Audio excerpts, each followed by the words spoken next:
ਲਾਹੌਰ ਦੇ ਇੱਕ ਸਿਵਲ ਜੱਜ ਸੈਯਦ ਜਹਾਂਜ਼ੇਬ ਬੁਖਾਰੀ ਹੋਣਾ ਨੇ ਆਪਣੇ ਮਰਤਬੇ ਤੋਂ ਅਸਤੀਫਾ ਦੇ ਦਿੱਤਾ ਹੈ। ਇਹ ਅਸਤੀਫਾ ਉਹਨਾਂ ਨੇ ਸੋਸ਼ਲ ਮੀਡੀਆ ਰਾਹੀਂ ਵਾਇਰਲ ਵੀ ਕੀਤਾ ਆ। ਇਸ ਅਸਤੀਫੇ ਦੇ ਵਿੱਚ ਉਹਨਾਂ ਦਾ ਲਿਖਣਾ ਹੈ ਕਿ ਪਾਕਿਸਤਾਨੀ ਕਨਸਟੀਟਿਊਸ਼ਨ ਦੇ ਵਿੱਚ 26ਵੇਂ ਔਰ 27ਵੇਂ ਬਦਲਾਅ ਤੋਂ ਬਾਅਦ ਮੈਂ ਹੋਰ ਇਸ ਨਿਜ਼ਾਮ ਦਾ, ਇਸ ਸਿਸਟਮ ਦਾ ਹਿੱਸਾ ਨਹੀਂ ਰਹਿ ਸਕਦਾ। ਮੈਂ ਇਸ ਜ਼ੁਲਮ ਔਰ ਬਰਬਰੀਅਤ ਦੇ ਉੱਤੇ ਚੁੱਪ ਨਹੀਂ ਰਹਿ ਸਕਦਾ, ਲਿਹਾਜ਼ਾ ਸਿਸਟਮ ਤੋਂ ਵੱਖਰਾ ਹੋ ਰਿਹਾ, ਆਪਣਾ ਮਰਤਬਾ ਛੱਡ ਰਿਹਾ ਔਰ ਅਸਤੀਫਾ ਦੇ ਰਿਹਾ।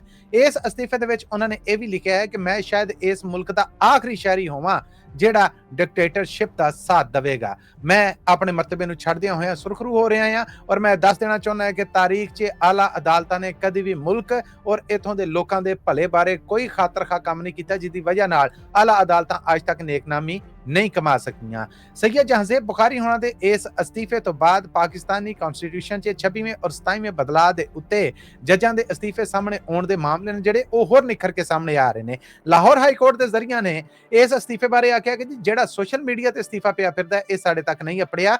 ਅਸਲ ਹਕੀਕਤ ਹਾਈ ਕੋਰਟ ਦੇ ਜ਼ਰੀਏ ਇਹ ਦੱਸਦੇ ਨੇ ਕਿ ਇਸ ਜੱਜ ਨੂੰ ਲਗਾਤਾਰ ਡਿਊਟੀ ਤੋਂ ਗੈਰ ਹਾਜ਼ਰ ਰਹਿਣ ਕੋਲੋਂ ਇੱਕ ਇਨਕੁਆਇਰੀ ਕਮੇਟੀ ਦਾ ਸਾਹਮਣਾ ਸੀਗਾ। ਇਸ ਇਨਕੁਆਇਰੀ ਕਮੇਟੀ 'ਚ ਵੀ ਇਹ ਪੇਸ਼ ਨਹੀਂ ਹੋਇਆ, ਜਿਹਦੇ ਤੋਂ ਬਾਅਦ ਇਹਨੂੰ ਮੁਅੱਤਲ ਕੀਤਾ ਗਿਆ ਹੈ। ਇਹ ਅਸਤੀਫਾ ਜਿਹੜਾ ਇਹਨੇ ਦਿੱਤਾ ਗਿਆ।